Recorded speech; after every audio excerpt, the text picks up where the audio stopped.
সমাজ বিজ্ঞানত কমন দিবলৈ এবাৰ বহুত টান কিয়নো 2025ৰ পৰা যেনেদৰে পেটাৰ্ণটো চেঞ্জ কৰি দিছে সম্পূৰ্ণ এইবাৰ প্ৰি টেষ্টতে তোমালোকক নতুন পেটাৰ্ণত নতুন ষ্টাইলত কুৱেশ্যনবোৰ সুধি আছে কিন্তু তোমালোকে এটা কথা সদায় মনত ৰাখিবা কিতাপৰ ভিতৰৰ পৰা কুৱেশ্যন আহে আৰু কমন কুৱেশ্যন দিব নোৱাৰিলেও ইম্পৰ্টেণ্ট তোমালোকৰ টপিক কেইটামান আছে য'ৰ পৰা কুৱেশ্যন সুধিবই ইম্পৰ্টেণ্ট টপিক কেইটা আমি আজি আলোচনা কৰিম যদি তোমালোকক 100% কমন লাগে তেন্তে এইটো ভিডিঅ' তোমালোকে চাব নালাগে স্কিপ কৰি দিয়া মই চিধা কৈ দিছোঁ ইয়াত আমি কেৱল ইম্পৰ্টেণ্ট টপিক কেইটা আলোচনা কৰিম যিবিলাক তোমালোকৰ এক্সামত আহিবই আৰু প্ৰত্যেক বছৰে সেইবিলাকৰ পৰাই কুৱেশ্যন আহে কিন্তু নতুন ষ্টাইলত আহে সেইবাবে তোমালোকে টপিকটো পঢ়ি দিয়া তোমালোকে এনচাৰ কেইটা তাৰ পৰা কৰিব পাৰিবা প্ৰথমতে আমি চাম যে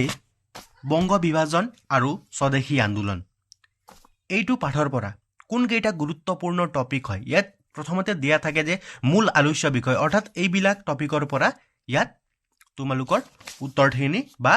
পেৰাগ্ৰাফ হিচাপত তোমালোকৰ ইয়াৰ বিষয়বস্তু ডিটেইলছকৈ দিয়া আছে মই তোমালোকক কেৱল কোনটো টপিক ইম্পৰ্টেণ্ট হয় মই তোমালোকক ক'বলৈ গৈ আছোঁ তোমালোকে এইকেইটা গোটেইকেইটা টপিক এফালৰ পৰা ধুনীয়াকৈ পঢ়ি যাবা 100% কমন তাৰ পৰাই পাবা ইম্পৰ্টেণ্ট টপিক হয় ভালদৰে চাবা কুৱেশ্যন এনচাৰ নিদিওঁ টপিক কেইটাহে মই কৈ পেলাই যাম প্ৰথমটো তোমালোকে চাব লাগিব বংগভংগৰ পটভূমি ইয়াৰ পৰা নিশ্চয় এটা তোমালোকক MCQ আহিব তোমালোকে ইয়াৰ পৰা এলাহাবাদ খন্দি ইয়াণ্ডাবু খন্দি আৰু লগতে তোমালোকে অসম নামৰ প্ৰদেশখন গঠন কৰাইছিল কিমান চনত এইকেইটা তোমালোকে মনত ৰাখিবা আৰু তোমালোকে বংগ বিভাজনৰ পৰা মেইনলি তোমালোকে চাব লাগিব এই বংগভংগৰ আঁচনিৰ দফা প্ৰথম দফা ইয়াৰ পৰা তোমালোকক দফা এটা দি পেলাই কোনটো দফাত আছিলে এনেকুৱা ধৰণৰ কুৱেশ্যন তোমালোকক MCQত ষ্টেটমেণ্ট ৱাইজ কুৱেশ্যন তোমালোকক সুধি দিব পাৰে এবাৰ বহুতো জিলাসমূহত সুধিছে এনেকুৱা ধৰণৰ তোমালোকে ভালদৰে চাই ল'বা সেইটো তোমালোকৰ কাৰণে ইম্পৰ্টেণ্ট হয় স্বদেশী আন্দোলনৰ ভিতৰত তোমালোকে চাব লাগিব স্বদেশী আন্দোলনৰ ভিতৰত তোমালোকে প্ৰথমতে স্বদেশী আন্দোলনৰ ফলাফলৰ ভিতৰত জাতীয় সাহিত্য যে স্বদেশী আন্দোলনৰ সময়ত জাতীয় সাহিত্য কেনেকৈ শিক্ষাৰ বিকাশ কেনেদৰে হৈছিল ইম্পৰ্টেণ্ট টপিক হয় এইবাৰৰ কাৰণে তোমালোকে ভালদৰে এইটো পঢ়ি পেলাই যাবা ধুনীয়াকৈ ইয়াত আৰু এইটো পেৰাগ্ৰাফত দিয়া আছে তোমালোকে এইকেইটা ভালদৰে পঢ়িবা ছেকেণ্ডত তোমালোকে জাতীয় শিক্ষা আৰু জাতীয় শিক্ষাতকৈ ইম্পৰ্টেণ্ট এটা টপিক থাকিব তোমালোকৰ স্বদেশী আন্দোলনত মহিলাৰ ভূমিকা গুৰুত্বপূৰ্ণ আটাইতকৈ গুৰুত্বপূৰ্ণ টপিক হ'ব এইবাৰ তোমালোকক স্বদেশী আন্দোলনত মহিলাৰ ভূমিকা নিশ্চয় আহিব তোমালোকে পেজ নাম্বাৰ তোমালোকৰ 13ত ভালদৰে ধুনীয়াকৈ ইয়াত দিয়া আছে তোমালোকে মিলাই পেলাই লিখিব পাৰিবা এইটো টপিক তোমালোকে মিছ নকৰিবা মোষ্ট ইম্পৰ্টেণ্ট টপিক হয় এবাৰৰ কাৰণে তোমালোকে এইটো ভালদৰে পঢ়িবা নেক্সট তোমালোকে চাব লাগে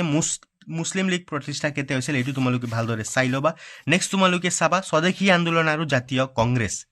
ইয়াৰ পৰা স্বদেশী আন্দোলনৰ অৱদান স্বদেশী আন্দোলনৰ ফলাফল অৱদান এইকেইটা তোমালোকে চাই ল'বা ইম্পৰ্টেণ্ট টপিক হয় এইটো খুদে তাৰ পৰা কুৱেশ্যনবিলাক তোমালোকক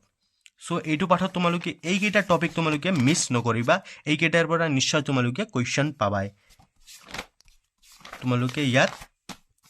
স্বদেশী আন্দোলন জাতীয় শিক্ষা আৰু লগতে স্বদেশী আন্দোলনত মহিলাৰ ভূমিকা এইটো তোমালোকে চাবা স্বদেশী আন্দোলনৰ অৱদানটো চাবা আৰু স্বদেশী জাতীয় শিক্ষা এইকেইটা তোমালোকে ভালদৰে ইয়াৰ পৰা চাবা নিশ্চয় তোমালোকক এইকেইটাৰ পৰাই কুৱেশ্যনটো সুধিব দ্বিতীয়টো লেচন হ'ল মহাত্মা গান্ধী আৰু ভাৰতৰ স্বাধীনতা সংগ্ৰাম ইয়াৰ পৰা তোমালোকে চাব লাগিব ৰাওলাটাইন সত্যাগ্ৰহ বা অহিংসা আন্দোলন লগতে জালিৱানৱালাবাগৰ হত্যাকাণ্ড এইটো পইণ্টকেইটা তোমালোকে এইকেইটা টপিক ভালদৰে চাই ল'বা এই জালিৱানৱালাবাগৰ হত্যাকাণ্ড ইয়াৰ পৰা প্ৰত্যেকবাৰ কুৱেশ্যন আহে তোমালোকক MCQ হিচাপতো দিব পাৰে আৰু ৰাওলাটাইনৰ বিষয়ে তোমালোকে ভালদৰে চাই ল'বা আৰু এইটো তোমালোকৰ পেজ নাম্বাৰ 24ত তোমালোকে ইয়াত সত্যাগ্ৰহৰ বিষয়ে ভালকৈ দিয়া আছে আৰু সত্যাগ্ৰহ প্ৰথমে তিনিখন কোন জেগাত মহাত্মা গান্ধীয়ে প্ৰচাৰ কৰিছিল আৰু ক'ৰ পৰা আন্দোলনটো আৰম্ভ কৰিছিল সেইকাৰণে এইটো পেৰাগ্ৰাফটো তোমালোকে ভালদৰে পঢ়ি ল'বা পেজ নাম্বাৰ তোমালোকৰ 24ত দিয়া আছে ভালকৈ পঢ়ি ল'বা বাহিৰৰ নইজটো অলপ তোমালোকে এডজাষ্ট কৰি ল'বা কিয়নো মোৰ এটা পাৰফেক্ট ষ্টুডিঅ' নাই সেইকাৰণে মই ঘৰতে ভিডিঅ'সমূহ বনোৱাব লগা হয় সেইবাবে অলপ নইজটো তোমালোকে এডজাষ্ট কৰি ল'বা ছেকেণ্ডত তোমালোকে অসহযোগ আন্দোলনৰ বিষয়ে তোমালোকে ভালদৰে চাই ল'বা আৰু অসহযোগ আন্দোলনত তোমালোকক চৌৰি চৌৰাৰ ঘটনাটো তোমালোকক খুদে সেইবাবে তোমালোকে এইটো টপিক 28 নম্বৰ পৃষ্ঠাৰ তোমালোকে এইবিলাক চাই ল'বা লগতে তোমালোকে সাইমন কমিশ্যন আৰু লগতে আইন অমান্য আন্দোলন এইকেইটা তোমালোকে চাবই লাগিব এইকেইটা প্ৰত্যেকবাৰ এক্সামত আহে আৰু লগতে তোমালোকে ভাৰতীয় এইবাৰৰ কাৰণে তোমালোকে ভাৰতীয় আন্দোলন 1942 যিটো আগষ্ট বিপ্লৱ নামেৰে জনা যায় ইয়াত থকা পেৰাগ্ৰাফটো তোমালোকে ভালদৰে পঢ়ি ল'বা এইটো পৃষ্ঠা নম্বৰ তোমালোকৰ 34 ইয়াত তোমালোকে এইবিলাক ভালদৰে পঢ়ি ল'বা এইকেইটাৰ পৰাই তোমালোকক নিশ্চয় 100% কুৱেশ্যন সোধা হ'ব আৰু লগতে কুৱেশ্যনবিলাক তোমালোকে এইবাৰ সুভাষ চন্দ্ৰ বসু ভাৰতৰ জাতীয় সেনাবাহিনী ইয়াৰ পৰা কুৱেশ্যনটো আহিছে এইটো টপিকো তোমালোকে ভালদৰে চাই পেলাই যাবা ভাৰতীয় জাতীয় সেনাবাহিনী পঢ়িবা ইয়াৰ পৰা নিশ্চয় তোমালোকে প্ৰশ্নবিলাক পাবা নেক্সট তোমালোকে চাব লাগিব অসমৰ ব্ৰিটিছ বিৰোধী জাগৰণ আৰু কৃষক বিদ্ৰোহ ইয়াৰ পৰা তোমালোকে এইবাৰৰ কাৰণে মুখ্য টপিকটো হ'ব এই পাঠৰ পৰা মৰিৰাম দেৱানৰ বিদ্ৰোহ তোমালোকে ভালদৰে মৰিৰাম দেৱানৰ বিদ্ৰোহটো চাই ল'বা ইয়াৰ পৰা নিশ্চয় তোমালোকক কুৱেশ্যন এইবাৰ আহিব পাৰে আৰু লগতে তোমালোকে ইয়াত চাব লাগিব অসমত 1857 চনৰ বিদ্ৰোহ আৰু তাত মনিৰাম দেৱানৰ প্ৰভাৱ এইটো তোমালোকে ভালদৰে পেৰাগ্ৰাফটো পঢ়ি ল'বা ইয়াৰ পৰা নিশ্চয় তোমালোকক কুৱেশ্যন আহিব আৰু তোমালোকে নেক্সট এটা এড কৰি দিবা যে অসমত 1857 চনৰ বিদ্ৰোহ বিফলতাৰ কাৰণসমূহ ভেৰি ভেৰি ইম্পৰ্টেণ্ট হয় এইটো সুধিছে তোমালোকক এইবাৰৰ প্ৰি টেষ্টত বহুকেইখন জিলাতে এইটো কুৱেশ্যন সুধিছে সেইবাবে তোমালোকে এইটো ভালদৰে চাই ল'বা ঠিক আছে তোমালোকে ফুলগুৰি ধাবা পঢ়িবা তোমালোকক আৰু লগতে তোমালোকে আগতে এইটো কুৱেশ্যন বহুত ৰিপিট হৈছিল ইতিহাসত ফুলগুৰি ধাবাৰ গুৰুত্ব এইবাৰ কি কৰে নাজানো 3 নম্বৰৰ কাৰণে এইটো কুৱেশ্যনটো দি দিব পাৰে তোমালোকে এবাৰ পঢ়িলে এইটো একো বেয়া নহয় আৰু লগতে তোমালোকক মনে তোমালোকে যেনেকৈ মই তোমালোকক পথৰ ঘাটৰ বিদ্ৰোহ কৰোঁ এইটো কিমান চনত হৈছিল তোমালোকে তেনেকৈ ক'ব লাগিব এইবোৰ MCQৰ কাৰণে খুজি দিব পাৰে সেইবাবে তোমালোকে এইটো কিমান চনত হৈছিল কোনটো চনত হৈছিল এইকেইটা গোটেইকেইটা মনত ৰাখি যাবা এফালৰ পৰা তোমালোকক এই সৰু কথাও আকৌ আজি এক্সামৰ এক মাহ আগত ক'বলগীয়া কথা নহয় এইবোৰ তোমালোকে ষ্টাৰ্টিঙৰ পৰাই জয়ন্ত বিদ্ৰোহ কেতিয়া হৈছিল পথৰ ঘাটৰ বিদ্ৰোহ কেতিয়া হৈছিল এইটো মুখে মুখস্থ ৰখা বস্তু হয় এইবিলাক ঠিক আছে নেক্সট তোমালোকে ভাৰতৰ স্বাধীনতা আন্দোলন আৰু অসমত জাতীয় জাগৰণ ইয়াৰ পৰা তোমালোকে অসমীয়া ভাষা উন্নতি সাধিনী হবা এইটো ইয়াৰ পৰা ষ্টাৰ্ট কৰি পেলাই যলৈকে তোমালোকৰ জোনাকী যুগ আৰম্ভ হয় তাতলৈকে তোমালোকে এইটো টপিক ভালদৰে পঢ়ি চাবা এইবাৰ চাবা ইয়াৰ পৰা প্ৰশ্ন আহিব জোনাকী যুগ আৰু অসমীয়া ভাষা সাহিত্য উন্নতি হবা অভা উষা যিটো আছে সেইটো তোমালোকে ভালদৰে চাই ল'বা আৰু লগতে তোমালোকে অসম ছাত্ৰ সন্মিলনৰ এইটো টপিকটো এইটো পেৰাগ্ৰাফটো তোমালোকে ভালদৰে পঢ়ি ল'বা ঠিক আছে নেক্সট তোমালোকে চাব লাগিব অসম প্ৰদেশ কংগ্ৰেছ কমিটি এইটো পেৰাগ্ৰাফটো তোমালোকে ভালদৰে পঢ়ি ল'বা এইটো টপিক ইম্পৰ্টেণ্ট হয় এইবাৰ আহিব পাৰে তোমালোকক আৰু তোমালোকে দেখা পাইছা চাগে এইবাৰ বহুত কেইখন জিলাসমূহত তোমালোকৰ অম্বিকাগিৰি ক্ষমা কৰিবা গোপীনাথ বৰদলৈৰ বিষয়ে কুৱেশ্যনটো সুধিছে ইয়াত ডাইৰেক্ট কুৱেশ্যন পৰিব পাৰে তোমালোকক যে বৰদলৈ মন্ত্ৰীসভাৰ নেতৃত্বত অসমত স্থাপিত শিক্ষানুষ্ঠানৰ বিষয়ে এটি সংক্ষিপ্ত বিৱৰণ দিয়া এইটো কুৱেশ্যন সুধি দিব পাৰে নিউ পেটাৰ্ণত আৰু লগতে তোমালোকে এইটো 7 নম্বৰ কুৱেশ্যনটো গোপীনাথ বৰদলৈ মন্ত্ৰীসভাই স্বাধীনতাৰ পিছত মুখামুখি হোৱা সমস্যাসমূহৰ সম্পৰ্কে চমুকৈ লিখা বা তোমাৰ কথাত লিখা দি দিব পাৰে কুৱেশ্যনটো তোমালোকে ভালদৰে চাই ল'বা আৰু লগতে তোমালোকে ভাৰতীয় আন্দোলন আৰু অসম মই তোমালোকক কৈছোৱেই যে অসমৰ লগত জড়িত হৈ পেলাই 3টা প্ৰধান মুখ্য আন্দোলন আইন অমান্য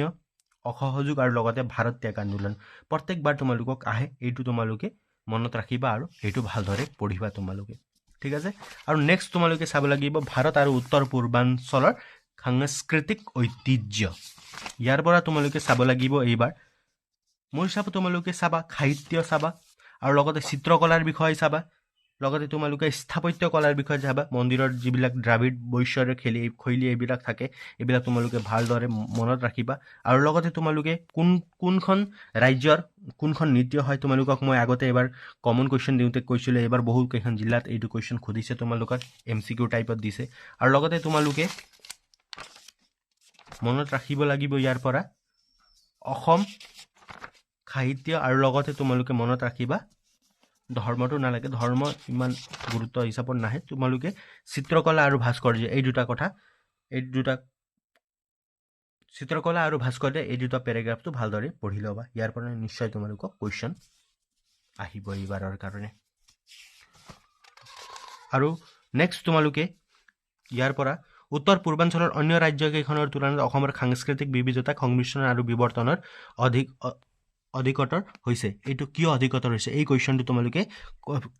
পৃষ্ঠা নম্বৰ 106ৰ পৰা তোমালোকে কুৱেশ্যন নম্বৰ 9টো তোমালোকে ভালদৰে চাই ল'ব অলপ মোৰ লেটাৰ হৈ গৈছে পুৰণি কিতাপ হয় কেৱল তোমালোকে কুৱেশ্যন নম্বৰ 9টো 106 নম্বৰ পৃষ্ঠাৰ কুৱেশ্যন নম্বৰ 9টো এবাৰ ভালদৰে চাই ল'বা এইটা টপিক তোমালোকে ইতিহাসৰ পৰা গুৰুত্বপূৰ্ণ হয় এইটো তোমালোকে ভালদৰে পঢ়ি ল'বা নেক্সট মই তোমালোকৰ ৰাজনীতি আৰু অৰ্থনীতি বিজ্ঞানৰ গুৰুত্বপূৰ্ণ কুৱেশ্যনবিলাক অহাকালি ৰাতিপুৱা 11 বজাত মই তোমালোকক আপলোড কৰি দিম তোমালোকে এইকেইটা টপিক ইয়াৰ পৰা পঢ়িবা